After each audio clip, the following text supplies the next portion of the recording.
অনেক শুভেচ্ছা ভাই, অনেক অভিনন্দন, মেনি বেস্ট উইশেস।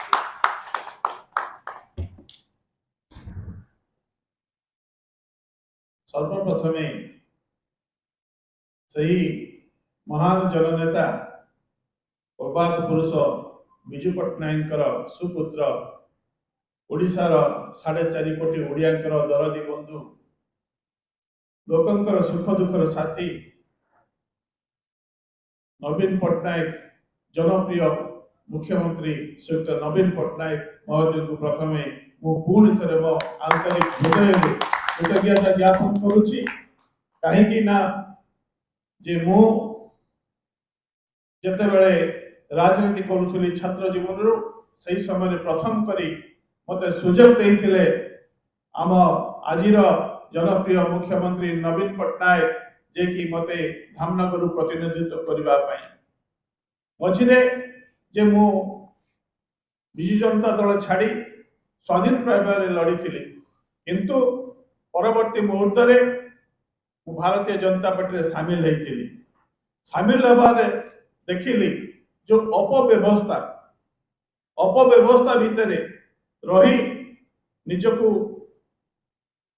अवहेलित करबा पई आउ सुजोग खोजिले नाही, सुजोग समय दबा पई मु चाहिली नाही, सेति पई पुणी थरे मो घर बाउडा हेछि एवं जाकी आमे भारतीय जनता पार्टी छाड़ी आज विधिवत भाव रे विजु जनता दल रे शामिल हेछि। सेति पई मोर बंधु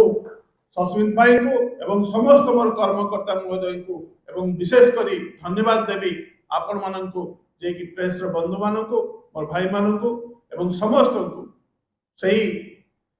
आगामी 24 मसीहा जो साधारण निर्वाचन होछि धामनगर नो चांदबाली वासुदेवपुर एवं भद्रक सबु जगह जे विजु जनता दल प्रार्थी माने विपुल संख्या रे जयलाभ करिए बोली ए प्रतिश्रुति आपण मानक देइयोछि। जे राजदास को आपण माने जानि छथि विगत दिन रे बहुत खेल करथिले आज मध्य मु आपण मानक पाखरे प्रतिश्रुति देउछि नवीन पट्टनायक हाथ उठा को टाण करिया पई सबु समय रे सबु मुहूर्त रे सबु सेकेंड रे विजु जनता दल को आगो बनवा पई मु प्रतिश्रुतिबद्ध। एते कई पुणी थरे समस्त को धन्यवाद और कृतज्ञता ज्ञापन करी मोर वक्तव्य सांग करूची। जय जगन्नाथ, शंकर चिन्ह जिंदाबाद, शंकर चिन्ह जिंदाबाद, ओडिशा जनप्रिय मुख्यमंत्री नवीन पट्टनायक जिंदाबाद, नवीन पट्टनायक जिंदाबाद।